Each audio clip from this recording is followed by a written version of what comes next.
Gravando, então. Hoje é dia 7 de outubro, né, disciplina de Fisiologia, Fisiopatologia, do Programa de Pós-Graduação de Ciências Pneumológicas. Sou Leonardo Tartaruga. Vou dar a aula, então, sobre musculatura esquelética. Quero dar as boas-vindas para vocês, dizendo que é um prazer estar conhecendo vocês. Agradeço quem abriu as câmeras. Se tiverem mais gente aí em condições, que às vezes vocês estão no hospital e tal, senão não tem problema, mas mais gente puder abrir, melhor, tá? Vou agradecer bastante para a gente humanizar um pouquinho a aula.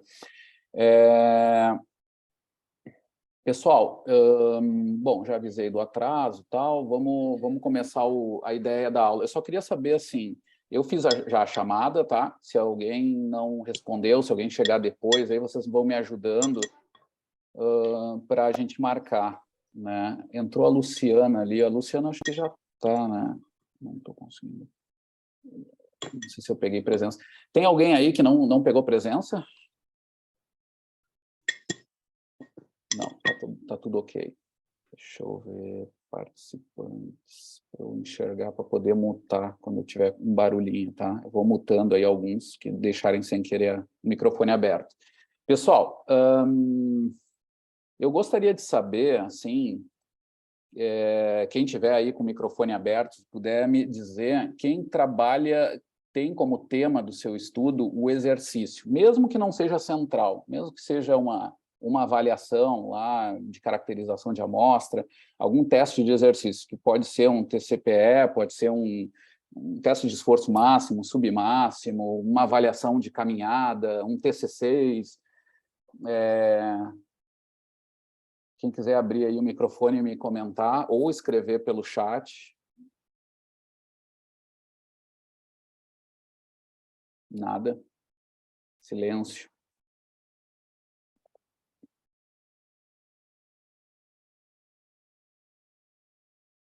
Não?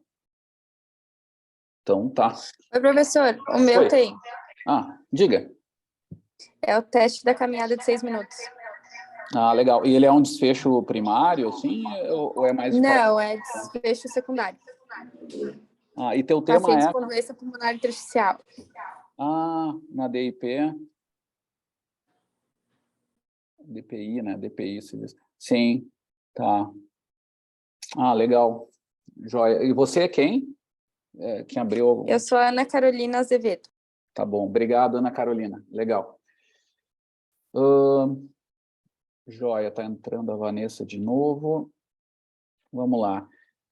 Eu tenho visto isso, né, ao longo dos anos, tem diminuído um pouco os trabalhos que envolvem exercício, né? Eu acho uma pena, e eu sou parte culpado disso, porque eu tenho conseguido poucos alunos também no programa, mas vamos lá, eu acho que é interessante saber, e eu vou conversar com vocês um pouco do conteúdo, tentando expandir um pouco o conceito, para que a gente entenda que as situações de exercício elas podem servir como caracterização e tem um sentido muito de indicação funcional dos nossos pacientes, né?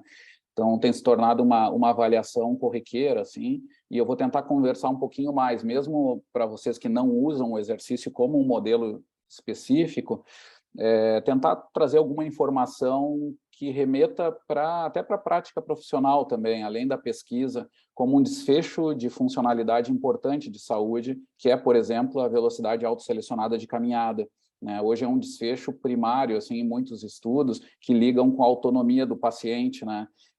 Então, se torna um dado mais transversal, vamos dizer assim, tá? Embora não seja muito mecanístico e tal, mas ele tem sido um desfecho transversal importante, até como marcador para a lista de transplante, que a gente sabe e tal, e tem sido cada vez mais advogado e tal, e eu acho que isso é importante. Deixa eu ver... Tá. Eu sou mal aqui nos controles, né? Vocês estão vendo, como eu estou vendo aqui tudo em cima do slide, não? Jairo, eu estou vendo aqui o Jairo e a Giliane, está tudo um pouquinho em cima. Isso, é isso aí. Deixa eu tirar aqui os sujeitos, então, que deve ter diminuído um pouquinho. E se eu botar assim, não, assim pior. A gente não enxerga os outros, em cima da apresentação não tem, né, nenhuma imagem. Ah, tá, não, então tá bem, então tá. Não, é que eu tô com umas janelinhas em cima e eu achei que eu estava tapando de vocês também. Não O tá, senhor né? pode desativar, professor, se o senhor quiser ali em ocultar miniaturas de vídeo, se ficar em cima da sua tela. Ah, boa, tá, Pra mas gente tá- boa, boa. Valeu pela dica, tá? Boa. Tá funcionando. Bom, vamos lá então, pessoal. Vamos começar o assunto. Ah, outra informação que eu queria antes de começar a aula é quem é o apresentador hoje? Sou eu, Giliane. Ah, Giliane, tá aberta ali. Prazer, Giliane. Tá, deixa eu só marcar aqui.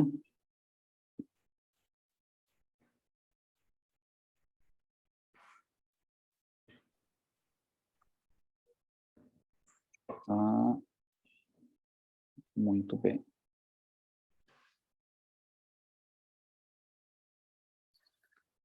Vamos lá, então, pessoal. O que acontece? Eu sou Leonardo Tartaruga, sou professor do Departamento de Educação Física, Fisioterapia e Dança da URGS, sou credenciado no programa de pós-graduação em Ciências do Movimento Humano e também no programa de Ciências Pneumológicas há alguns anos. A minha linha de pesquisa, para nos conhecermos, vou tentar fazer um resuminho assim rápido, é sobre mecanismos minimizadores do gasto energético na locomoção terrestre. Eu estudo mecanismos que são relacionados ao campo da biomecânica, né, muito conhecido nesse campo, e são mecanismos que têm uma interação da biomecânica com a fisiologia. Tem marcadores mecânicos que estão muito ligados ao design do nosso corpo, que permitem nós atenuarmos o gasto de energia durante a caminhada e durante a corrida. Em outras palavras, são determinantes da economia de locomoção humana, né? Um deles é o que tem mais relação com o campo da saúde, inclusive, é o mecanismo pendular, né? Que hoje nós vamos falar um pouquinho mais na aula que vem, na parte mais experimental. É um mecanismo que explica, entre outras coisas, o porquê que a nossa velocidade autoselecionada, que esse teste que determina a velocidade autoselecionada, eu vou chamar ela de VAS, tá? A VAS, ela é intermediária, ela acontece numa velocidade intermediária, né? A gente poderia esperar, do ponto de vista do metabolismo, que a velocidade mais econômica de caminhada fosse aquela mais lenta possível, né? Porque realmente nas velocidades mais lentas eu uso mais o meu sistema oxidativo, né, de ressíntese de ATP, né? Meu metabolismo é mais aeróbico, que é eficiente e permite a gente utilizar a energia química para realizar o exercício. Porém, não é assim que acontece. A velocidade mais econômica é a velocidade intermediária, que em pessoas saudáveis, de estatura mediana, é em torno dos 4,5 quilômetros por hora. Essa velocidade intermediária ela é determinada pelo mecanismo pendular. Tá? É um mecanismo que avalia o quanto o meu corpo se comporta parecido como um pêndulo invertido. Tá? Em outras palavras, isso é baseado no comportamento do centro de massa. Para eu determinar isso, eu uso técnicas da biomecânica, né, que o laboratório que eu coordeno tem aqui na URGS, que é um equipamento de cinemetria, né, com câmeras infravermelho em alta velocidade ou plataformas de força, né, que são sensores no solo que avaliam as forças de reação do solo. Eu uso um dos dois métodos para fazer essas determinações do centro de massa. E a partir dessa determinação do centro de massa, eu calculo o quanto o meu corpo ele se utiliza de um mecanismo pendular, que vem a ser uma troca, uma capacidade ou potencial, né, de troca de energia cinética do centro de massa versus energia potencial, né, energia potencial gravitacional. Tá?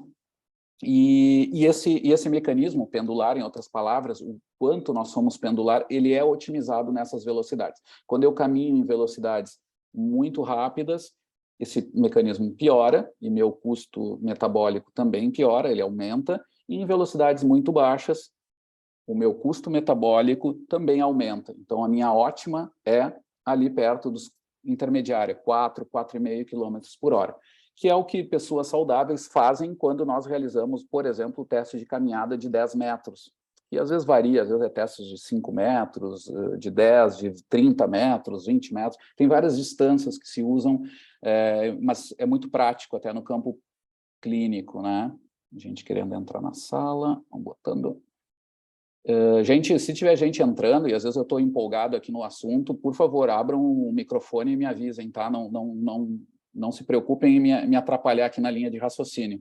A outra coisa também, eu peço que, se vocês quiserem, na medida do possível, perguntem, tá? Porque quanto mais a gente perguntar, melhor é a aula também, tá?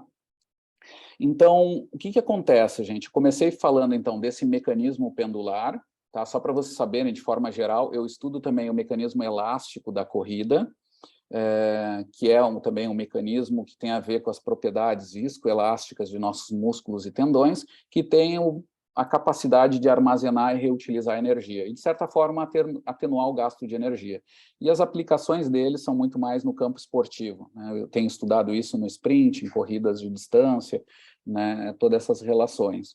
No campo da saúde menos, né? Porque tem menos aplicações aí o modo de locomoção da corrida.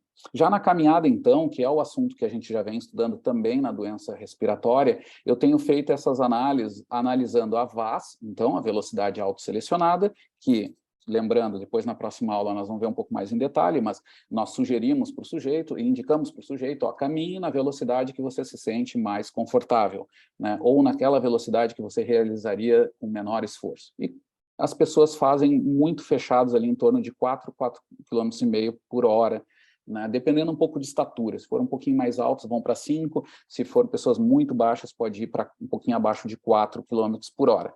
Tá? É um mecanismo que tem a ver com a altura, porque tem a ver com o comprimento de membro inferior, que vai ser um fator que vai relacionar o pêndulo invertido, essa capacidade de minimizar o gasto de energia. E o que acontece? Tudo aquilo que o pêndulo invertido não minimiza de energia, nós não somos um modelo perfeito, né?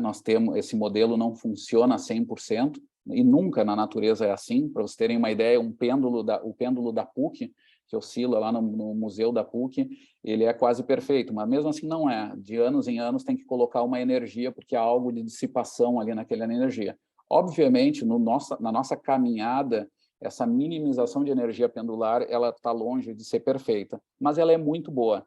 Tá? Na velocidade autoselecionada, esse mecanismo funciona em torno de até 70% de efetividade, né? Ou seja, 70% de todo o trabalho mecânico que eu gero para o ambiente durante a caminhada é minimizado por esse mecanismo pendular, ou do pêndulo invertido. Tá? E nas velocidades muito altas ou muito baixas, esse pêndulo se perde. E o que acontece? Nós temos que completar o que esse sistema não faz, né?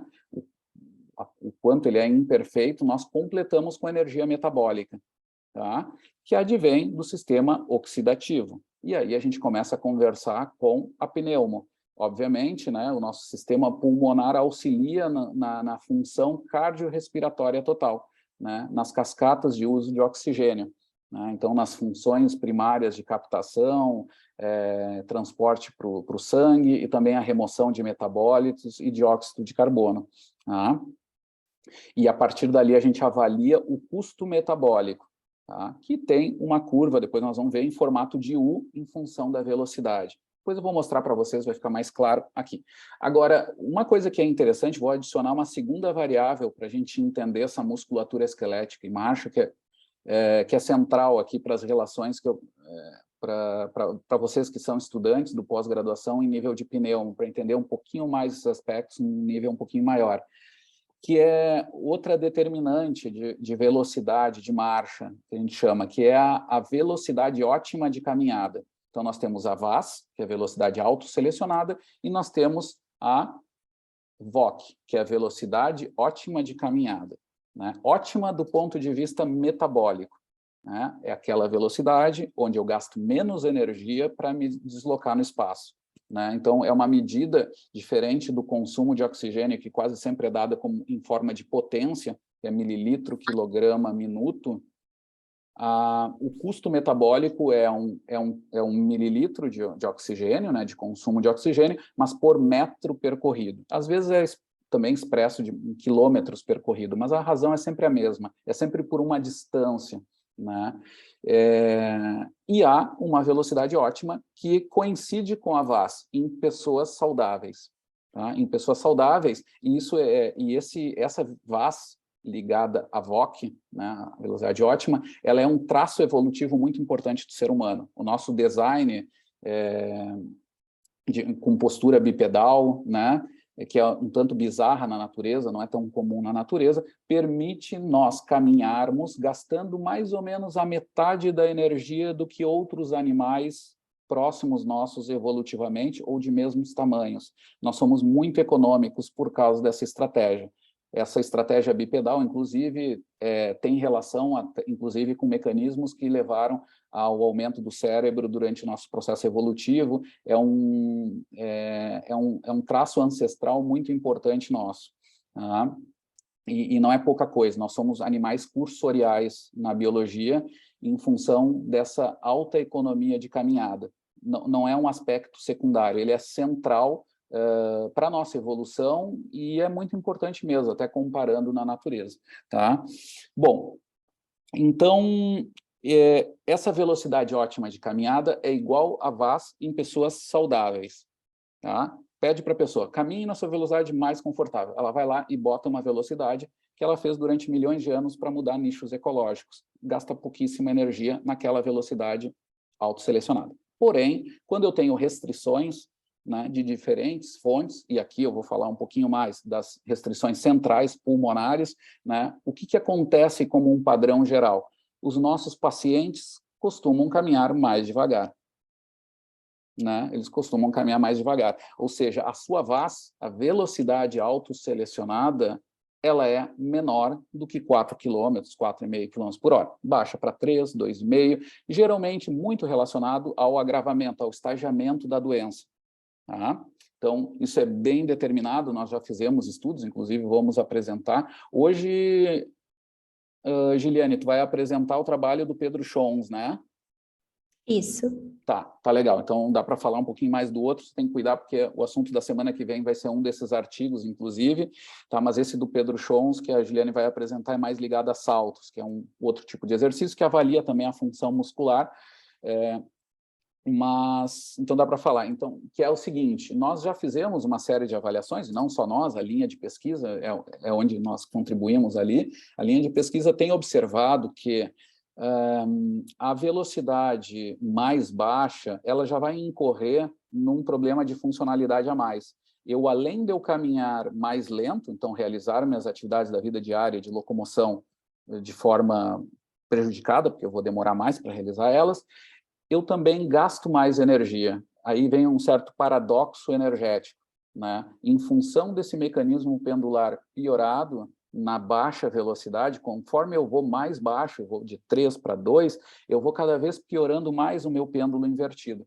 Então, independente até dos fatores da doença, eu já tenho só essa questão de estar mecanicamente numa velocidade onde meus músculos operam de uma forma não tão perfeita. E aí eu preciso produzir mais trabalho muscular e eu aumento o gasto de energia em função disso, né? Então, resumindo um pouco a coisa, funcionalmente, meus pacientes, quando eles caminham cada vez mais lento, eles são mais lentos, por si só, já é um fator de funcionalidade, mas, além disso, eles gastam mais energia para realizar as tarefas do dia a dia. Então, a tarefa de ir na padaria, visitar o amigo, caminhar na praça, etc., se torna mais dispendioso, né? E é mais um fator que vai impactar também no estilo de vida, porque vai reduzir a quantidade de atividade física, porque eles se sentem muito cansados para realizar essas tarefas, né? E isso tudo é um ciclo vicioso muito negativo, é um atrator que vai para pontos muito negativos de saúde, que impactam a autonomia funcional, né? Fatores muito importantes da qualidade de vida, tá? Bom, e aí o que acontece do ponto de vista da marcha, né, nesse caso? A velocidade, a VAS, ela começa a ficar mais baixa do que a VOC. Ela começa a ter um descolamento, né? Ela começa a ficar no gráfico ali de custo em função da velocidade, que é um formato em U, começa a ir um pouquinho mais para custos maiores, um ponto mais da esquerda, seria a fase descendente da curva. Isso é prejudicial. Bom, além disso, tem outro fator também. Isso está mais confirmado no DPOC, tá? A doença pulmonar intersticial é um pouquinho menos observado, mas provavelmente tem muita relação. Há também danos, restrições a médio e longo prazo devido à doença. Nós sabemos que um dos fatores que começam a modificar um pouco a função cardiovascular geral é o problema do metaborreflexo, né? Esse efeito do metaborreflexo durante o exercício é um pouco prejudicado no DPOC, por exemplo, né? E esse resultado funcional não é tão claro. Mas um dos produtos disso é uma redução de força de membro inferior, né? E, bom, quando eu tenho essa redução de força de membros inferiores, isso acarreta em mais um adicional, que faz com que esses pacientes caminhem, além de caminharem pela sensação de dispneia e esse problema direto da redução da função pulmonar, eles também têm esse adicional da fraqueza de membros inferiores, que é um fator que está ligado, por exemplo, ao envelhecimento, né? O envelhecimento faz com que a marcha se reduza, porque eles também reduzem força, tá? E isso impacta também o DPOC como um fator adicional somado. Isso é mais um fator que vai indicar a VAS mais baixo do que a VOC, né? Esse descolamento de novo. Bom, vejam só que essas variáveis do pêndulo invertido, a velocidade de marcha, ela tem uma relação direta com a função muscular, porque meus músculos, para produzir movimento, eles precisam gerar trabalho mecânico. Tá? Esse trabalho mecânico tem uma devida eficiência e uma quantidade de trabalho que eu tenho que fazer para a tarefa da caminhada. Então, ela está completamente ligada, esse trabalho muscular, ao desempenho de marcha. Em outras palavras, é isso que eu quero fazer, só costurar com vocês. Toda essa introdução que eu fiz até aqui tem a ver com essa relação do trabalho muscular, que parece ser um pouco estranho, mas como assim, avaliar com câmeras, então? Mas sim, nós com câmeras de alta velocidade e plataformas de força conseguimos avaliar o trabalho muscular, tá? A partir de uma série de cálculos, obviamente. A gente calcula o trabalho mecânico de cada segmento, uma programação bem pesada ali, e conseguimos determinar esses fatores, tá? Então, isso tudo está ligado à função muscular. E aí vem a questão, se meus alunos reduzem força em função da questão do metaborreflexo, reduções de velocidade, etc., tudo isso vai impactar, fazendo com que esses pacientes produzam mais trabalho muscular, né, e tornando a caminhada menos econômica. Tá? Muito bem. Nessa aula, nós desenvolvemos, e isso teve bastante participação aqui, os estudos dos meus alunos no programa do PPG da Pneumo mesmo, nós criamos esse índice de reabilitação locomotor. Tá? É uma forma de nós darmos mais valor agregado, vou falar assim um pouquinho mais prática a coisa e sucinto, para o teste de caminhada. Tá? O teste de caminhada de 10 metros é um teste muito usual no setup clínico, né? A gente sabe, junto com o TC6, né? Se avaliam, e são coisinhas um pouco diferentes. O TC10, né? O teste de caminhada de 10 metros, ele te dá uma informação de mobilidade funcional, né? Não é tão ligada à aptidão cardiorrespiratória, né? O TC6 é um dado, é uma informação melhor, mas o 10 ele tem um fator positivo que é mais fácil de se fazer, tá? E ele indica, a partir desse resultado e mais uma medida antropométrica, eu consigo ter uma informação também sobre a economia desse aluno e também controlar o efeito de tamanho desse aluno. Esse é um problema. O TC10, ele, assim como o TC6 mesmo, ele não considera efeitos de tamanho, tá? Para vocês terem ideia, o que é esse efeito de tamanho?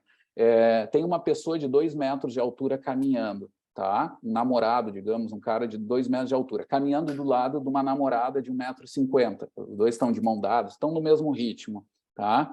Certamente um deles está fora do seu ritmo, né? E não é pouca coisa. A VAS dessa pessoa de 2 metros é de em torno de 5,2, 5,5 km por hora. Né? A VAS de uma pessoa de 1,50 m, fiz extremos, tá? Só para a gente facilitar o exemplo, ela vai caminhar em torno de 3,5 a 4 km por hora. Tá? Ou seja, quando caminham juntos, alguém está fora do seu ritmo, talvez até os dois, tá? Mas alguém vai estar fora do seu ritmo e vai... Ou seja, e muitas vezes esse dado ele não está controlado, se avalia até em estudos mais populacionais, com pontos de corte, de decisões terapêuticas, essa avaliação sem considerar o efeito de tamanho. E certamente, considerando, o índice considera isso e reduz um pouco o noise, né, o ruído desse sinal, seria desse dado. Né? Essa informação tem menos erro quando ela é avaliada pelo índice de reabilitação. Em outras palavras, o IRL também é uma forma de avaliar o teste de caminhada, a mobilidade funcional, controlando efeitos de tamanho. Tá? Vamos ver um pouquinho. Ela é baseada numa teoria, que eu não vou explicar aqui, mas a teoria das similaridades dinâmicas, proposta pelo professor Alexander, é muito potente na natureza, né? Foi aplicada em vários estudos interespécies, digamos assim, e menos na marcha. E nós conseguimos trazer essa relação aqui, linkando com mecanismo pendular. A gente já vai ver. O que a gente precisa ter, gente, então, para esse teste? O teste de 10 metros, tá? Com a avaliação da VAS, baseada no teste de 10 metros, vejam que eu tenho aqui já um fator para o IRL. A VAS é experimental, advém desse teste de 10 metros, tá? Dividido pela VOC. Tá? Multiplicado tudo isso aqui por 100, me dá um valor em percentual, me dá uma distância percentual do quanto a VAS está mais baixa do que a VOC. Tá? Isso para pacientes é bem marcante por causa daquele desprendimento que eu falei para vocês, aquele valor da VAS vai diminuindo, enquanto que a VOC não. Tá? E a VOC, eu preciso ter uma informação a mais, que é o comprimento de membro inferior. É uma medida muito simples. Uma trena, eu consigo fazer isso, uma fita métrica, é a medida do grande trocânter, tá? O trocânter maior até o solo com calçado. Tá? É essa medida aí. E eu tenho o índice de reabilitação, que vai me dar um valor em percentual. E vai me informar, além de estar lento ou não, vai me informar também se esse sujeito está mecanicamente melhor e mais econômico ou não. Tá? Então, é um marcador de reabilitação muito sensível e interessante, assim, que, claro, tem uma validade externa muito menor, né? Não tem tanto estudo ainda, né? E já tem alguns estudos e tal, mas não se compara ao teste mesmo de caminhada. Ainda é necessário, tem esse ponto ainda para melhorar, né? O nível de evidência ser maior em relação ao índice de reabilitação. Então, aqui tem um pouquinho do resuminho de como avaliar, né? O teste de caminhada, nós vamos ver depois na aula que vem, mas está aqui os 10 metros, uma distância geralmente para aceleração e desaceleração do teste, a medida do comprimento de membro inferior. Só com essas duas informações eu jogo. Então, aqui tem algum detalhe do teste, que eu vou passar rápido, e aqui tem a curva do que eu comentei para vocês. E agora, graficamente, eu vou mostrar para vocês. Talvez eu tivesse que ter mostrado isso mais no início, tá? Mas isso aqui é custo de transporte ou custo metabólico, tá? O custo de transporte, se adiciona esse sobrenome um pouco mais diferente, é quando eu garanto que eu subtraio o valor do consumo de oxigênio de exercício pelo valor em pé. Subtraindo do exercício pelo em pé, eu tenho, é como se eu conseguisse estimar melhor o custo metabólico só relacionado ao exercício, desconsiderando o custo de outras tarefas que eu tenho, por exemplo, da atividade digestiva, de tecidos que não estão relacionados diretamente com o exercício. Tá? Então, eu tenho essa medida melhor, e aí eu tenho aqui a curva, que é essa aqui, em formato de U, que eu comentei para vocês. Então, eu gosto de fazer assim até para... Não posso passar muito tempo, né, que a gente ainda tem a apresentação. Mas para comentar para vocês, assim, quando eu pergunto para os alunos da fisiologia do exercício, inclusive, tá? E digo assim, olha, gente, eu tenho que, por exemplo, ali do serviço da pneumo, até a porta lá da frente, da saída, lá no corredor do clínicas, tá? O caminho é o mesmo sempre. Qual a velocidade que eu assumo, onde eu gasto menos energia para essa tarefa? A distância é sempre a mesma, o caminho é sempre o mesmo. Qual a velocidade que eu faço? Muito aluno, de primeiro lugar, vai dizer, não, quanto mais lento, melhor. Né? Porque eles têm essa impressão que a questão oxidativa vai estar sempre sendo marcante sobre essa velocidade. Mas não é essa. Muito baixa também não é tão bom assim. Eu brinco às vezes ritmo de shopping, né? Às vezes também é cansativo. E energeticamente está aqui, ela não é boa mesmo. Tá? Então, velocidade autoselecionada é intermediária. Tá? Aqui está a VAS e a VOC, em pessoas saudáveis, né? São os mesmos, mas na curva verde aqui a VAS, em pessoas com distúrbios de locomoção, e assim, a gente já testou isso, agora eu vou ampliar um pouquinho só para vocês saberem como isso é forte, esse comportamento da VAS descolada da VOC, né? Para a esquerda, né? Isso já foi aplicado em pacientes com Parkinson, pacientes com insuficiência cardíaca crônica, em DPOCs, né, em DPI, já foi avaliado no envelhecimento, né, já testamos isso também, amputados também sucede isso, porque em todas essas doenças ou restrições que tem essa velocidade mais baixa, quase sempre se confirma isso. E a gente confirmou experimentalmente. O que a gente fazia, geralmente? A gente pegava o sujeito, escolhia a sua VAS, digamos que dava aqui 2 km por hora, tá, muito baixa, avaliávamos o custo metabólico e depois nós solicitávamos eles caminharem a 1 km a mais, a 3 km por hora, e se confirmava. Na velocidade acima da autoselecionada deles, eles gastavam menos energia. E é aí que vem o paradoxo. Mas, obviamente, eles escolhiam caminhar em velocidades mais baixas em função da restrição deles, que no caso das doenças respiratórias, quase sempre está ligado à dispneia e eficiência ventilatória. Tá? Ou seja, eles não conseguem andar em velocidades maiores, geralmente por uma questão de insuficiência mais de falta de ar, de alguma questão pulmonar mais externa. Tá? Bem, está feito aqui o resumo. Aqui está o IRL, então, aqui eu fiz um zoom na figura, tá? É a mesma de sempre, só fiz aqui um exemplo, então, tu tens um sujeito que aumenta a sua velocidade autoselecionada com uma intervenção, tá? Por exemplo, lá para insuficiência cardíaca, no artigo que a gente publicou em 2013 na Medicine Science, nós vimos que sujeitos que melhorariam, intervenções que melhorassem a eficiência ventilatória desses sujeitos, porque era o marcador de velocidade menor no ICC, aumentaria o seu pêndulo e se tornariam mais econômicos na sua VAS nova, né, que era mais alta. E se confirmou, tá, em estudos posteriores, depois a gente observou isso. Tá? Então, isso é esperado em outras doenças também, nas pneumológicas também. Tá? Nessas que a gente estudou, pelo menos que eu estou lembrado, tá? De outras eu não lembro de ter sido feito esse teste, mas hipoteticamente parece ter muito sentido, até em outras, né? Como fibrose cística, que é uma coisa que a gente quer estudar agora no futuro, os próximos mestrando e doutorando. Tá? Aqui estão os valores do IRL, tá? Desse índice de reabilitação em vários grupos que eu comentei. Esqueci de falar que já fizemos em criança obesa também, acidente vascular encefálico isquêmico, fizemos também, tá? E aqui estão os valores da IRL, que variam um pouquinho. O que eu mostrei para vocês é o modo teórico, tá? É esse aqui. E vejam que é bem baixo e tal. Em alguns grupos varia um pouco, que depende do estagiamento da doença, mas está longe dos 100% que seriam de sujeitos saudáveis, tá? O que é observado em sujeitos saudáveis. Bom, pessoal, a última parte só que eu queria que vocês soubessem, tá? Que eu trabalho lá na ESEFID, né, na Escola de Educação Física, tenho projetos, todos os meus mestrandos e doutorandos, eles participam dos projetos de extensão junto, e a gente cria os nossos estudos em conjunto com os projetos de extensão.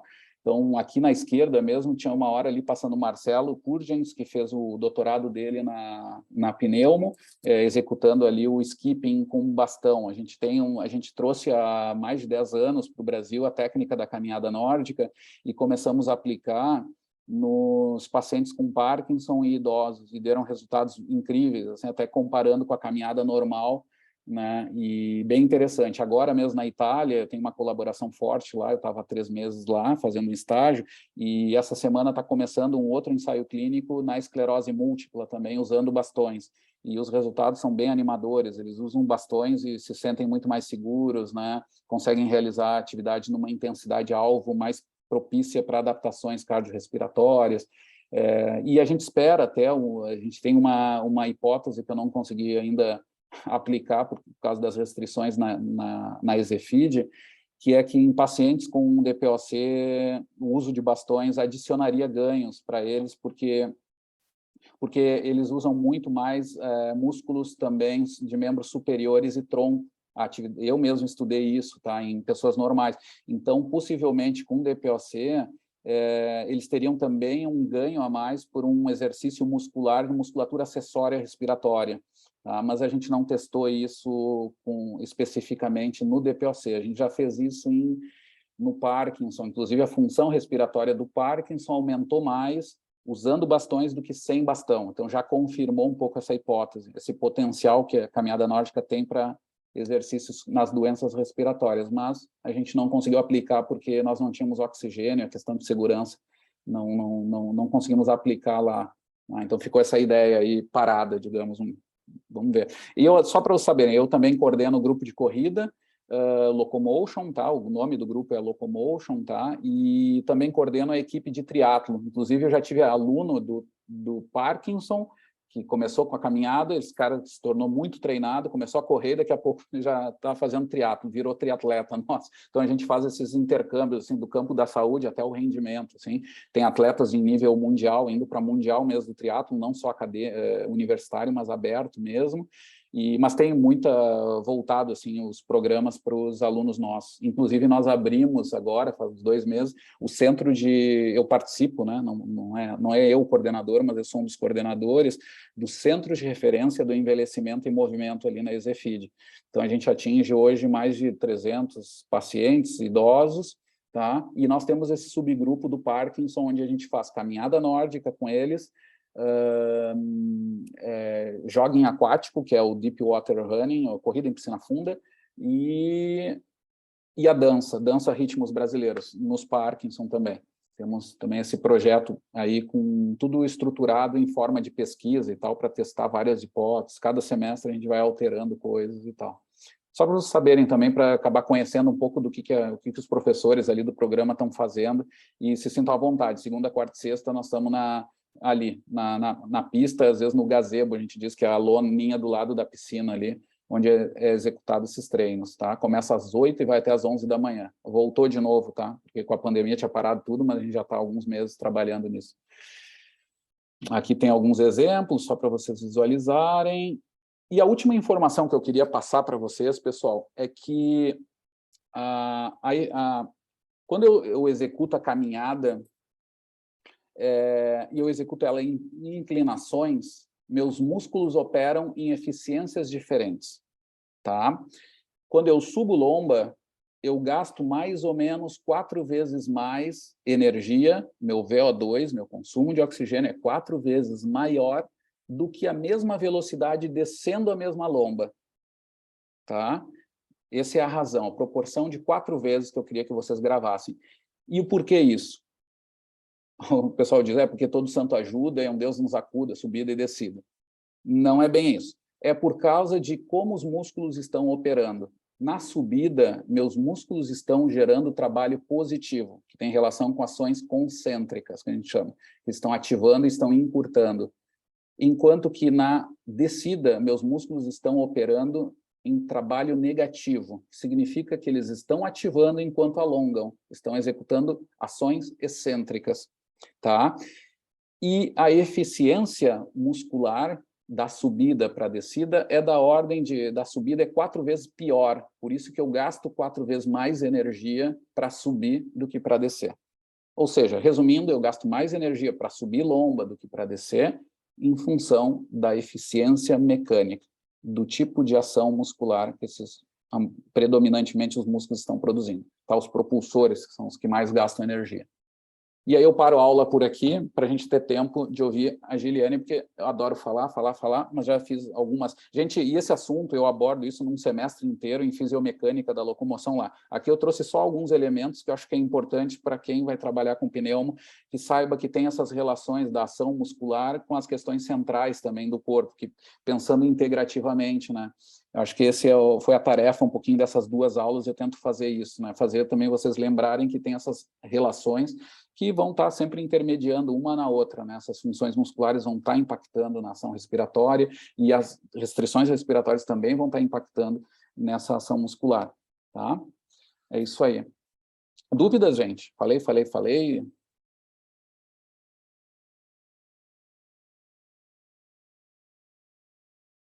Não, tranquilo? Deixa eu ver, tem chat ali, deve ser ainda da... Ah, alguém chegou... Ah, o Cássio chegou... Não, mas eu tenho, tá tudo ok. Alguém chegou depois, pessoal? Não, né? Eu vi. Eu cheguei depois, professor. Não Aline? tinha me dado conta que era no Zoom. Tá, entendi. Aline, já Eu tô... também, professor. Opa, então, peraí. Aline Fraga tem presença. Tá ok. Quem é que falou depois, que eu não vi o nome? Vanessa. Vanessa. Ah, é a Barcelos, né? Isso. Tá. Então tá, peguei a presença de vocês duas. Eu vou liberar agora para a Giliane. A Giliane vai apresentar um trabalho que envolve saltos em pacientes de POC, né, com a autoria do Chons. É um trabalho de mestrado que foi da Pneumo nosso, tá? E eu estou tentando lembrar de onde foi publicado, mas não lembro. Deixa eu ver aqui. Tem que lembrar. É na Experimental Gerontology. Tá, mas eu vou deixar para a Giliane dar mais detalhes. Giliane, fica bem à vontade para apresentar, tranquila, tá? E, às vezes eu nem gosto de dizer que sou autor, mas às vezes o aluno fica com vergonha. Eu vou até comentar isso antes, tá? Eu já tive uma situação aqui na Pneumo que foi divertidíssima, né? Uma aluna não sabia que era um trabalho meu e ela colocou um monte de crítica no trabalho, algumas até meio duras, sabe? Quando está falando mal, porque errou. E eu tive que dizer no final, né? Ela não tinha notado que era um trabalho nosso, mas não tinha como também não dizer. Eu disse, olha, fica tranquila, eu sou... Ela me desculpa, não é bem assim, o trabalho nem era tão ruim assim, brincando, tá? Não, mas o que eu quero dizer é que fica à vontade para ser crítica e tal, e quanto mais crítica, melhor, ao contrário, tá? Mas eu sempre gosto de avisar, porque depois ela ficou pedindo perdão 10 minutos lá, e não tem que pedir, porque a ciência se baseia na crítica mesmo, tá? Então fica bem à vontade mesmo, porque não tem trabalho perfeito mesmo, e a gente está aqui só para aprender, né? Embora às vezes na academia, muita gente que acha que não, né? Que vira Deus e coisa, mas não é assim, né? Tá, Giliane? Então fica bem à vontade, apresenta tranquila aí e eu já liberei para ti, para tu compartilhar a tua tela. Professor. Oi, diga. Só tinha uma outra colega que tinha falado ali, que era a Luísa, que ela tinha colocado no chat, sobre a presença. Ah, obrigado, Jairo. Luísa também está presente aí? Deixa eu ver. Luísa... a Luísa estava sem presença. Obrigada. Eu não tinha pescado, tinha saltado. Até agora está com falta, tá? Para falar, vamos falar de outro jeito. A Ana Paula de Peter. Tá, bom, não está aí mesmo. Giliane, Tá, pode compartilhar. Posso compartilhar? Uhum. Beleza.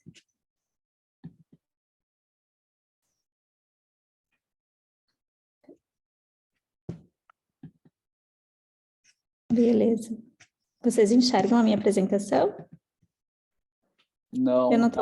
A tua janela de arquivos ainda está aparecendo. Vamos ver. Uma dica que eu te dou, Giliane, quando não funciona, ele é um arquivo de PPT, Keynote. O que eu faço? Eu compartilho a tela geral minha, tá? Na hora ali de selecionar, pede eu não sei como é que é o termo lá, mas é a geral. E funciona comigo. Então, aí tem que tirar do compartilhamento e botar de novo, tá? Vamos ver se vai. Não tem pressa, tá? Porque aí acontece. Faz tempo que eu não uso o Zoom, tô meio desacostumada. Né? Parece que o sistema até se adapta, né? Eu só uso o Zoom e quando eu vou usar o Meet sempre me dá um probleminha. Parece que o sistema até que se ajusta já ao que o cara está mais usando. Eu tive que baixar, o professor estava sem o Zoom no computador, inclusive. Poxa. Vamos ver aqui. Agora aparece para vocês? Sim, agora sim. Perfeito. Então, boa tarde a todos. Meu nome é Giliane, eu sou médica otorrino e mestranda, então, do PPG da Pneumo. E hoje o artigo que nós vamos conversar é a relação entre a altura de saltos verticais, funcionalidade e episódios de quedas em pacientes em doença pulmonar obstrutiva crônica, um estudo caso-controle. Foi um estudo publicado, então, na Experimental Gerontology, em 2021. Na avaliação inicial, eu pesquisei assim, o H-index dos principais autores, né, e o fator de impacto do periódico publicado. A declaração de conflito de interesse foi nenhum, segundo os autores do artigo. Nós iniciamos, então, conversando da definição de DPOC apresentada pelo artigo, que ela é definida, então, como uma limitação do fluxo aéreo associada a respostas inflamatórias das vias aéreas e pulmões a partículas ou gases nocivos que levam à dispneia crônica. Normalmente, isso está relacionado a uma capacidade reduzida de participar de atividades físicas normais. Pode se relacionar também ao alto risco de quedas, que é muito relacionado ao aumento de mortalidade, e que muitas vezes esses fatores são gerados pela perda de força muscular e ativação neuromuscular prejudicada. Outros fatores também que se relacionam, né, podem ser citados as alterações morfológicas e bioquímicas nos músculos esqueléticos, levando muitas vezes à diminuição da massa muscular, a diminuição da força nos membros inferiores, alteração de porcentagem de tipos de fibras musculares e atrofia das fibras do tipo 2. E os artigos sugerem que, então, a gente possa ter essa capacidade de desenvolver a força explosiva e rápida medida pela altura de saltos em idosos saudáveis, que essas medidas estariam relacionadas às respostas neuromusculares, tanto no controle do equilíbrio, além de ser importante para a realização das atividades de vida diárias. O objetivo, então, do estudo foi comparar a altura de saltos verticais, a capacidade funcional, o número de quedas, preocupações em cair, nível de atividade física e qualidade de vida em pacientes com DPOC em relação a pessoas saudáveis, além de avaliar as correlações entre essas variáveis em pacientes com DPOC. Como hipóteses, então, o artigo ele coloca duas principais hipóteses. A principal delas seria que pacientes com DPOC apresentariam um desempenho inferior em relação à altura de salto e também de parâmetros funcionais do que o grupo de pacientes saudáveis. E a hipótese 2 seria que a altura de salto estaria relacionada aos parâmetros funcionais em pacientes com DPOC. Como métodos, então, o estudo ele foi classificado como um estudo caso-controle, né, sendo que os pacientes elegíveis para o estudo, basicamente do grupo que compuseram o grupo de pacientes com DPOC, foram buscados junto ao ambulatório de pneumologia do Hospital de Clínicas, enquanto que os pacientes do grupo controle foram indivíduos saudáveis que foram recrutados da própria comunidade por meio de cartazes e redes sociais, e foram pareados com os pacientes do grupo DPOC por sexo e idade. Aqui eu já puxei dos quadros dos resultados, mostrando, então, que dos pacientes elegíveis para o estudo, foram separados, então, em dois grupos, né?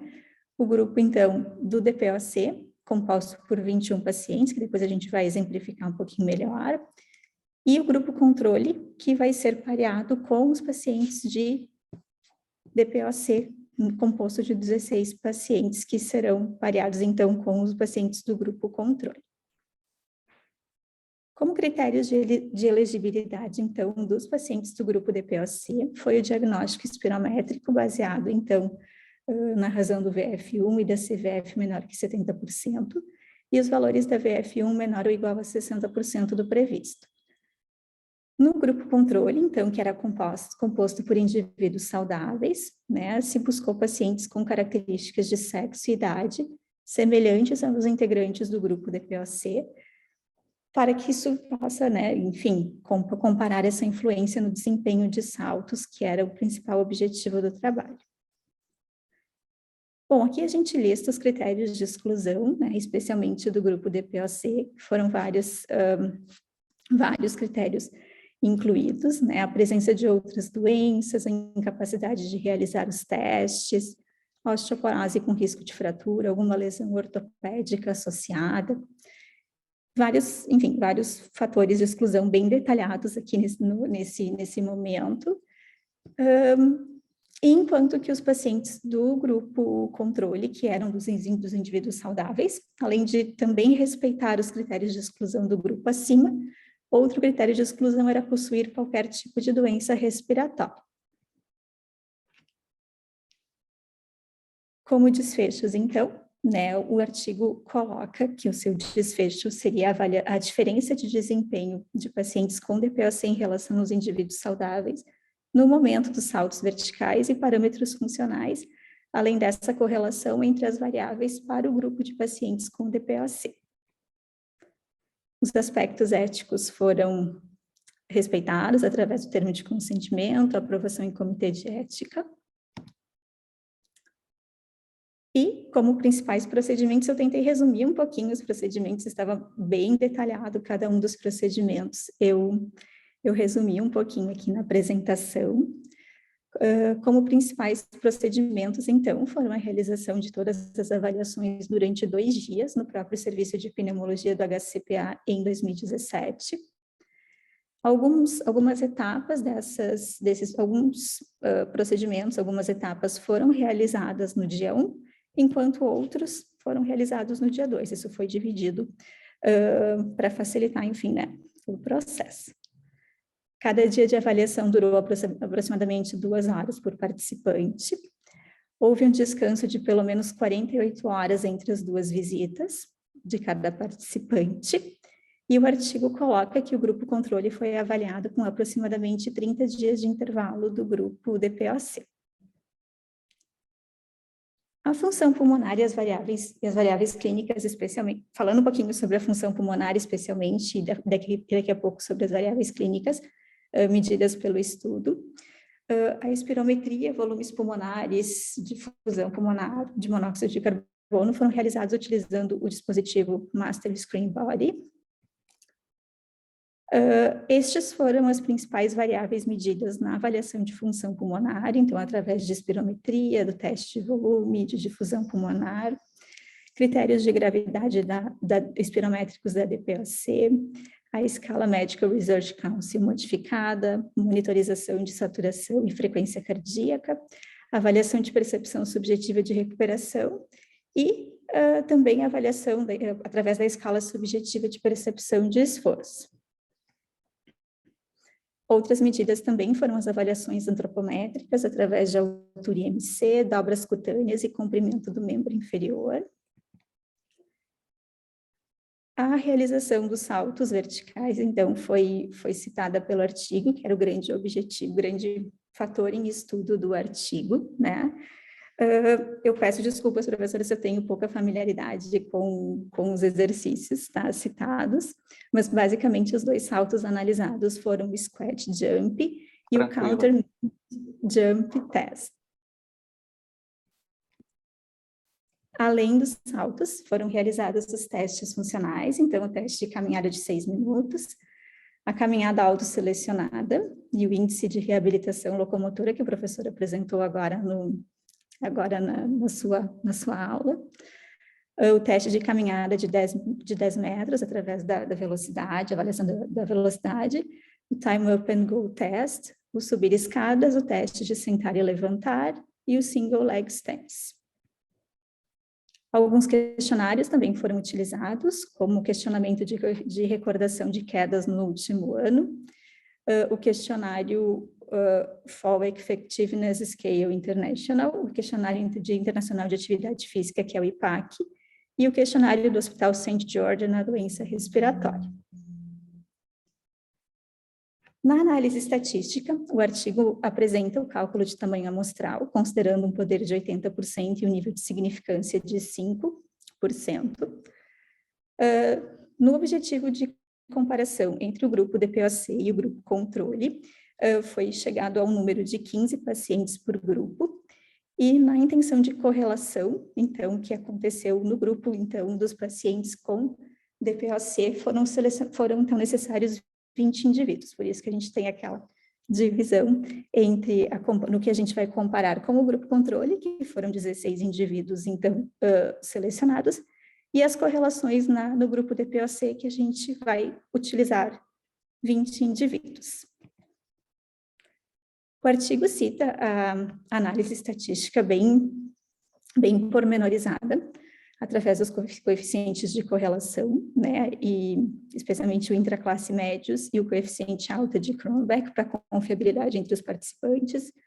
Ele mostra como pontos na análise também a análise descritiva através de médias e desvio padrão, os testes de Shapiro-Wilk para normalidade de dados e de Levene para homogeneidade dos dados. Nas comparações entre o grupo controle e o grupo DPOC, foram utilizados o teste T para as amostras independentes, quando elas eram de distribuição normal, e o teste de Mann-Whitney, quando não fossem, e também foram analisados através de cálculo de tamanho de efeito. As correlações entre as variáveis na altura de saltos e os parâmetros funcionais foram utilizados a correlação de Pearson, o teste de Spearman e análise quantitativa, e o poder estatístico na análise de correlação foi o nível de significância menor ou igual a 0,05. Vou apresentar, então, agora os principais resultados do artigo citado. Essa tabela, ela já nos demonstra os principais valores descritivos dos grupos e acaba comparando a distribuição por sexo, idade e também por medidas antropométricas entre esses grupos. O que a gente pode observar é que no grupo DPOC foram apresentados valores significativamente menores no somatório tanto de dobras cutâneas quanto no percentual de gorduras em relação ao grupo controle.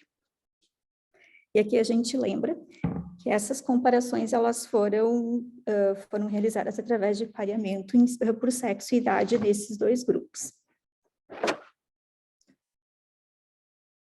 Já nessa tabela, a gente observa a demonstração dos coeficientes de correlação intraclasse médio e o coeficiente alfa, que foram utilizados para determinar a confiabilidade entre os participantes, tanto nos testes de salto quanto nos parâmetros funcionais, e que a gente observa que houve uma boa correlação.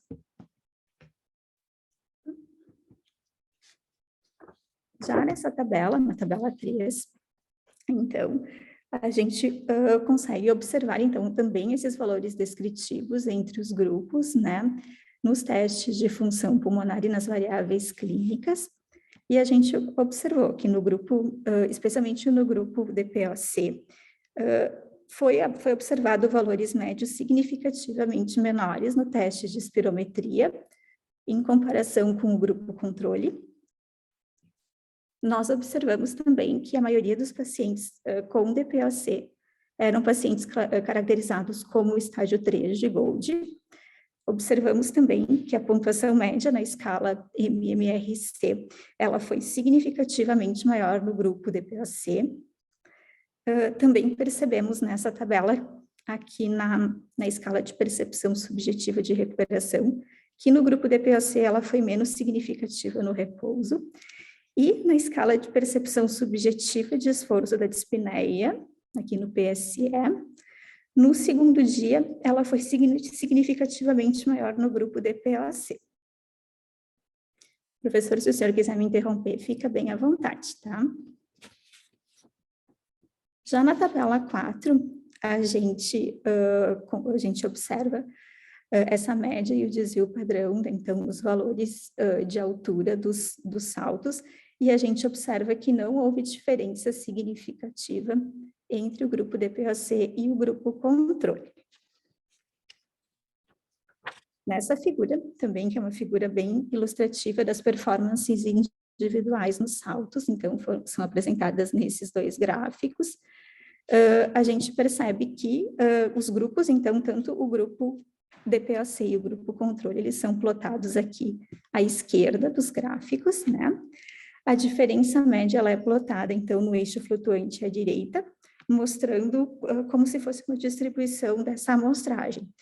A diferença média, então, ela é representada por esse ponto, né? E a gente, classificando esse intervalo de confiança em 95%, está indicado pelas extremidades laterais do gráfico, e a gente observa que nos dois tipos de salto, tanto no squat jump quanto no CMJ, não houve diferenças significativas na altura dos saltos. Nessa tabela 5, também mostrando valores descritivos dessas análises, né? A gente percebe que também no grupo DPOC, a gente teve um desempenho inferior na maioria dos testes funcionais, apesar de não haver a diferença estatística na altura dos saltos, o grupo DPOC teve um desempenho inferior na maioria dos testes funcionais. Em contraste a isso, né, apesar de ter esse desempenho inferior, a pontuação nesse questionário também foi superior na questão da avaliação do FES1, que é aquela escala que avalia o medo de cair, foi maior no grupo DPOC. Piora, então, no desempenho de testes funcionais e uma pontuação maior nessa escala que avalia medo de cair, então, no grupo DPOC. Nessas figuras, nessa tabela e nessas figuras, a gente consegue demonstrar um pouquinho os valores, então, relacionados à correlação entre as variáveis de salto e desempenho nos testes funcionais, aqui avaliando apenas os pacientes, aqueles 20 pacientes do grupo DPOC. O que se pode perceber, né, é que nós temos a altura do squat jump, então, aqui na figura A também demonstrado, né, foi significativamente associada à distância positiva no teste de caminhada de 6 minutos, também, e também no tempo do teste subindo escada, né, ao subir escadas, não sei se a gente chama assim o teste, né, mas esse teste de subir nesse tempo, pelo que eu compreendi, é esse teste em velocidade máxima subindo escadas, né, e com essas repetições também no teste de sentar e levantar, nós podemos observar essa associação significativa.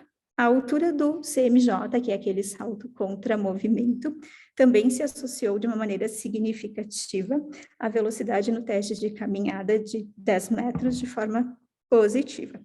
E também com o teste de subir escadas em velocidade máxima negativa foi também observado. E acho que essa é a nossa última tabela de resultados, que demonstra a associação, então, negativa, então, entre a altura no squat jump e o número de quedas no último ano. Assim como a gente pode observar também aqui na figura, né, essa relação entre quedas e a altura do squat jump. Na avaliação da altura do salto contra movimento, que é o CMJ, também foi associada negativamente ao número de quedas no último ano, né, através de uma associação, de uma forte associação também. Então, eu vou apresentar agora os principais pontos da discussão também do artigo, né, que basicamente ele aponta que os pacientes do grupo DPOC apresentaram a altura de salto vertical similar aos pacientes saudáveis, porém, na maioria dos testes funcionais, esses pacientes apresentaram um desempenho pior. Confrontando com as hipóteses que o artigo nos apresentava, né, então, apresentando novamente a primeira hipótese, que pacientes com DPOC apresentariam um desempenho inferior em relação à altura de salto e parâmetros funcionais do que os pacientes saudáveis, a gente percebe que, pelo artigo, os resultados em relação à altura de salto foram contrários à hipótese estabelecida, não sendo encontradas diferenças significativas, e que no caso de pacientes com DPOC, não diferem dos pacientes saudáveis em relação à altura dos saltos verticais, sugerindo uma possível preservação na capacidade de geração de força em altas velocidades. Isso pode ser explicado pelos mecanismos ligados à velocidade de transmissão desses estímulos neurais para contração muscular nos pacientes com DPOC, que provavelmente estão preservados, né? Além também de citar que o percentual de massa muscular entre os grupos foi semelhante, isso também pode nos auxiliar a explicar esse resultado através de uma manutenção de força e da potência muscular dos pacientes, e que a quantidade de atividade física entre os grupos também foi similar, o que acaba sendo o preditor mais importante das atividades diárias do paciente, que é a questão da quantidade de atividade física, do que propriamente a força máxima. Em relação aos parâmetros funcionais, a hipótese 1, então, do estudo, ela foi aceita para a maioria das avaliações, como no teste de caminhada de 6 minutos, que os resultados estão de acordo com os prévios estudos, mostrando uma menor distância percorrida pelos pacientes com DPOC, e confirmam também as limitações características da capacidade aeróbica no paciente com DPOC, assim como o desempenho prejudicado no teste de caminhada em velocidade máxima de 10 metros, que é um marcador importante relacionado à sobrevivência, ao risco de quedas e à hospitalização em idosos. Uma explicação que pode justificar esse pior desempenho nos movimentos rápidos e repetidos seria, então, essa questão da necessidade ventilatória desses pacientes aumentada, o que poderia gerar uma piora da hiperinsuflação e do aprisionamento aéreo que já estavam presentes no paciente desde o repouso. Já a hipótese 2 do estudo seria, então, que a altura de salto estaria relacionada aos parâmetros funcionais, estaria relacionada à piora dos parâmetros funcionais dos pacientes com DPOC. Os resultados sugerem, então, que a altura do salto está associada aos testes funcionais realizados em velocidade máxima e não está relacionada aos testes autosselecionados. Era esperado que houvesse esse resultado, pois as atividades funcionais, elas demandam, sim, uma grande contribuição da força dos músculos extensores, especialmente do joelho, e são realizados em velocidade máxima semelhante aos saltos. Alguns outros achados também que o artigo discute foi, na verdade, que não foram encontradas diferenças significativas no número de quedas em um ano entre os grupos, e também que não foram observadas diferenças significativas no nível de atividade física entre os grupos, ou seja, eram muito semelhantes. Os principais pontos fortes, então, que o estudo coloca, né, em relação aos achados, é que foi realmente o primeiro estudo a comparar o desempenho do salto em pacientes com DPOC, comparando com pacientes saudáveis do grupo controle, e relacionando esses achados a parâmetros funcionais. E também propõe relações relevantes sobre o aspecto de desenvolvimento de saltos verticais em pacientes com DPOC, na própria prática de reabilitação desses pacientes. E como limitações, que a força máxima e a resistência muscular não foram avaliados. Como conclusões, o artigo cita, então, que os pacientes com DPOC têm uma força rápida semelhante à de pessoas saudáveis, porém apresentam redução de mobilidade funcional, aptidão cardiorrespiratória e aumento do medo de cair. A força rápida está correlacionada com mobilidade funcional em condições rápidas e também no episódio de quedas, e não houve relação entre a força rápida versus o nível de atividade física e qualidade de vida em pacientes com DPOC. Muito obrigada, gente. Muito bem, brava, Liliane. Bom, depois, se a gente precisar, a gente carrega de novo a apresentação. Quero te parabenizar pela apresentação, achei muito legal. Primeiro, umas inconfidências, né? Tá mexendo lá o coqueiro. Eu estava vendo no fundo que... Eu achei, será que aquilo é um fundo tão bonito que ela tá? Meu Deus do céu. Aí depois eu vi essa faixa preta e disse, não pode ser automática, ela tá mesmo no paraíso, né? Isso é Santa Hoje Catarina. eu estou em casa, aqui no Rio Grande do Sul, professor. Eu moro no interior do Rio Grande do Sul. Osório, não. Tô chutando. Encantado. Nada Encantado. a ver. Sim, errei feio. Meu Deus, que lugar bonito. Modéstia à parte, é bem bonito. Puxa vida. Olha só, parabéns, então. Voltando aqui, bem apresentado, assim, velocidade, qualidade, todo o formato, muito legal. O assunto também, eu vi que tu teve o maior cuidado assim, com a apresentação, inclusive sobre a terminologia ali que tu te colocou como fora da área e tal. Se notava que tu fez uma busca ali para encontrar e não tinha nada errado mesmo, né? Às vezes são só termos que a gente usa de um jeito ou de outro, e aí eu vou só te completar isso, mas é muito secundário. os saltos, né, nós chamamos também o CMJ, né, é o salto em contramovimento, que já é Eu encontrei esse termo também, eu já não tinha certeza qual seria. E tem o jargão em português, o pessoal fala até de counter movement mesmo, também, então se usa de tudo, não é super definido, mas só para a gente se inteirar mais, né? Então tem essa forma, e o outro, o squat jump, também muito usual até em inglês, então não tem problema, mas também a gente chama de salto agachado, e esse é mais, tem de tudo, né? Às vezes nem aparece. Mas é um que dá para entender um pouquinho. O salto agachado, ele é um salto onde tu parte ali da posição estática em isometria, né? E aquele ali tu vai avaliar mais toda a parte só positiva, trabalho positivo, né? Que tem a ver até com o que eu falei lá na aula ali, os músculos vão estar só encurtando, só produzindo trabalho positivo. Enquanto que o counter movement, o salto em contramovimento, ele tem uma ação excêntrica seguida de uma concêntrica. Então, tu tem uma energia elástica ali armazenada e por isso que os resultados são geralmente um pouco melhores do que o squat, porque tu tem essa energia elástica adicional, né? Mas tudo super bem explicado, assim, o cuidado com a discussão, bem legal mesmo, Giliane.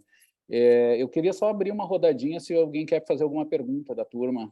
Eu vi que a galera, poucos abriram a câmera esse ano. Tive azar, eu não fui tão agressivo, aí ficou só o Jairo de Guerreiro aqui comigo, e a Giliane que ia apresentar. Mas tem mais alguém que queira fazer, alguém quer fazer uma pergunta? Geralmente, quando ninguém abre a câmera, aí sim, que ninguém pergunta mesmo, e vai só confirmando, mas se alguém quiser, por favor, fica bem à vontade, tá? O que eu acho, o que eu queria adicionar, porque está tão bem apresentado que eu só vou pontuar coisas assim que eu acho legal, que às vezes é a história que não se conta do artigo, tá? Eu acho que até está escrito, não lembro direito, mas o que menos importa. O que importa é que é interessante desse artigo é que ele tinha uma espécie de um viés, tá? Que tem a ver até com os estudos que a gente tem no Hospital de Clínicas mesmo. O que acontece? Nós pegamos os alunos que vinham ali do prontuário, eram os pacientes que vinham sempre ali no serviço. Então, uma coisa que a gente notou que esses caras estavam, entre aspas, um pouco treinados. Eles tinham um viés de entrada, vamos chamar assim, né? Porque eram os caras que vinham muito ali e a gente sabe que isso já tem uma questão ligada à saúde. Geralmente são caras que se cuidam um pouco mais, né? Tem pacientes que não vão e tal. Então, isso é uma das justificativas do porquê que o salto esteve no mesmo valor, tá? É possível que seja ligado a isso. Embora vários outros parâmetros não foram assim, foram piorados mesmo ainda para os pacientes, né? Mesmo com essa característica, mas eram caras que vinham bastante ali, então possivelmente não é o paciente médio, tá? Então tem que ver isso. A outra questão que eu queria comentar é que a gente teve um azar também, que a Giliane explicou bem, né? Nós fizemos o match, né? O pareamento ali dos grupos por só idade e sexo. E aí teve um viés também, a gente acabou, isso foi sem querer, a gente acabou pegando pacientes saudáveis que estavam por aí e eles eram mais obesos, viram que estava ali claramente, eles tinham uma capa de gordura a mais ali, prejudicando eles nos saltos. Então, isso foi marcante mesmo, tá ali. Bom, é essa questão de não aleatorizar, né? Então teve essa questão, tá? Que possivelmente explica um pouquinho isso. Em outras palavras, nós tínhamos um grupo de pacientes que eram mais magros, e isso está muito relacionado à geração de potência, até porque a altura de salto nem é a potência em si, né? Porque depois tem que dividir pela massa corporal. Se a gente tivesse dividido pela massa, aí não seria altura, a gente pegaria watts, por exemplo, às vezes se calcula o watts, e divide pelo quilograma, certamente o grupo controle ia sofrer mais, porque ia dividir por uma massa corporal maior, né? E além de ter essa questão de massa muscular e massa gorda ali, também prejudicial para o grupo controle. E a gente não fez isso. Então, isso também tem que ser considerado, de certo ponto de vista, isso puxa também um pouquinho para os pacientes poderiam ter feito melhor até um pouquinho, mas deu semelhante, não deu diferença, mas tinha esse fator que a gente não controlou bem, né? Perfeito. Professor, nesse caso, esse parâmetro ele seria mais importante do que a idade? Eu acho que não, eu acho que é tão importante. A idade, sexo é importante, tá? Esses dois fatores na potência muscular afeta bastante, tem que estar, mas talvez a gente tivesse que adicionar mais um, isso tornaria mais difícil a coleta, mas a gente escolheu antes, a gente fez isso certinho e e não deu, tá? E esse cuidado a gente teve, porque quando começou a dar as coletas, a gente disse, mas olha só o que aconteceu, a gente começou a notar que tinha um pessoalzinho mais redondinho, né? E aí, isso aí a gente sabia que podia estar afetando e possivelmente fez algum fator ali.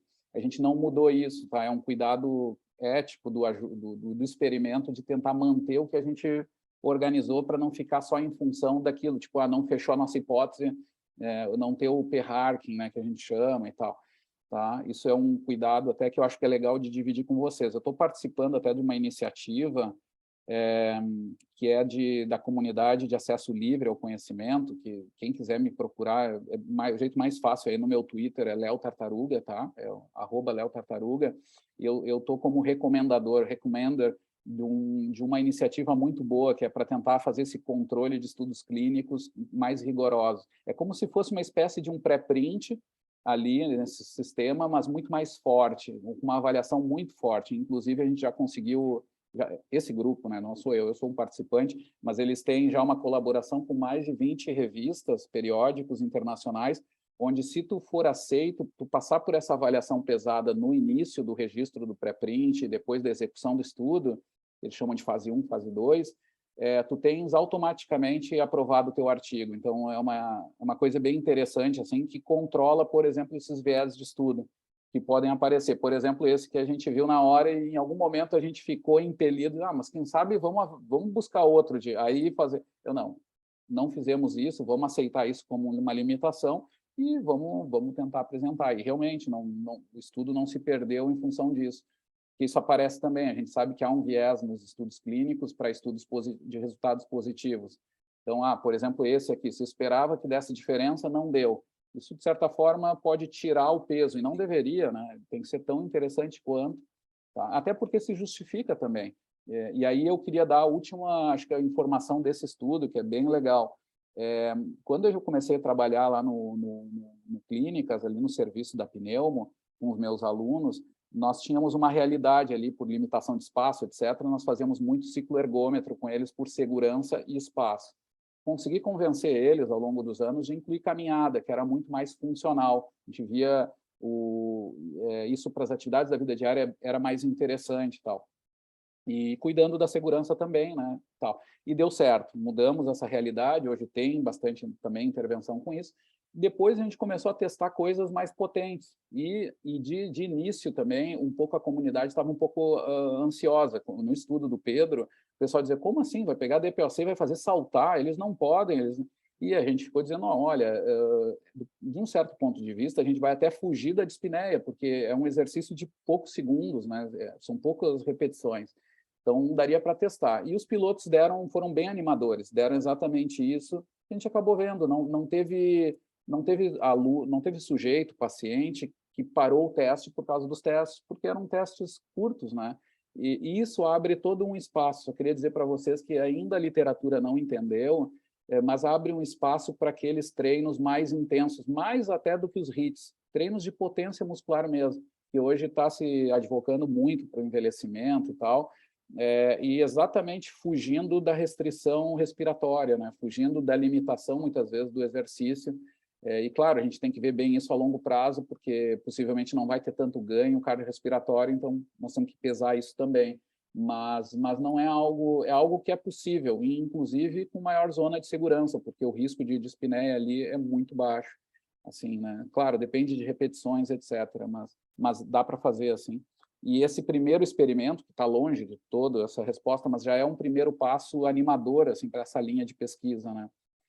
O que me falta são alunos. Aí eu queria também, antes de terminar, porque estourou nosso tempo, mas eu queria dizer para vocês que eu estou atrás de alunos mestrandos e doutorandos. Se vocês encontrarem alguém que queira se aventurar pela ciência do exercício, com pitadas de evolução, etc., por favor, venham falar comigo, porque eu estou quase para ser descredenciado. O Paulo Dalcin, ele é muito educado comigo, tem sido um cara muito paciente, mas eu não tenho conseguido alunos com essa pandemia, tudo, então lembrem disso.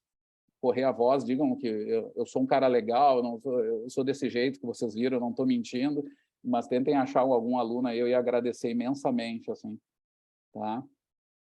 Eu acabei falando de uma coisa que eu queria dizer. Outra coisa também que eu acabei esquecendo, no Hospital de Clínicas, nós temos uma parceria com a neurologia, inclusive conseguimos lá em parceria comprar sensores de movimento, tá? Que são de última geração, são os AIMOS, unidades de medição inercial. Unidade inercial, sensores inerciais, esse é o termo. A gente consegue fazer avaliação de marcha em mais detalhes, e está no campo lá com o professor Jonas Salti, que é das ciências médicas. Ele trabalha com genética médica e neurologia, né? E ele está trabalhando com uma doença rara, e nós estamos fazendo avaliações da marcha deles também.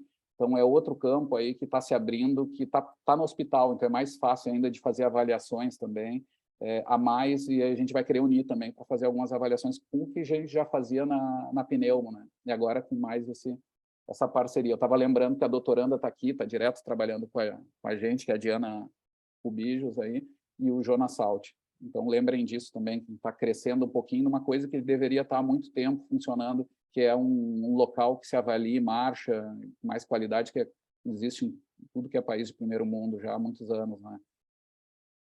E eu tentei mostrar para vocês como isso conversa com a respiratória também, com esses estudos, né? A avaliação do movimento, né? Giliane, acabei mudando. Adorei teu nome também, porque o herói do meu livro preferido se chama Giliad, né? E aí eu lembrei, não é, se os pais dela devem ter sido, não sei, tá? É uma coisa muito pessoal, mas é o meu livro preferido, é Victor Hugo, Os Trabalhadores do Mar, né? Também adorei. Acho que teve uma inspiração, sim. Talvez, vai saber, né? Não sei. Mas eu vi, mas olha só. E tá, voltando para o artigo. Tudo tranquilo, gente? Feito? Eu acho que é isso. O artigo, eu espero que tenham gostado, tem um nível de evidência baixo, né? Ele é um estudo observacional, e isso, quando eu falo isso, os alunos pensam que é uma crítica que a gente faz, mas não é um nível, realmente, é um estudo observacional, mas ele tem muito resultado, né? E a Giliane conseguiu fazer isso, fez escolhas muito corretas, assim, do que falar mais, assim, do que é principal, né? Ficou de bom tamanho mesmo, tá? Te parabenizo. Ok, pessoal? Alguma pergunta? Então, nos vemos na próxima sexta. Vamos por aí, tá? Eu vou tentar não reiniciar o computador uns minutos antes, vou ver se eu preparo antes ainda, para ver se ele me pega no pé antes, né? Tá? Feito, vou parar a gravação aqui. Onde é que eu paro?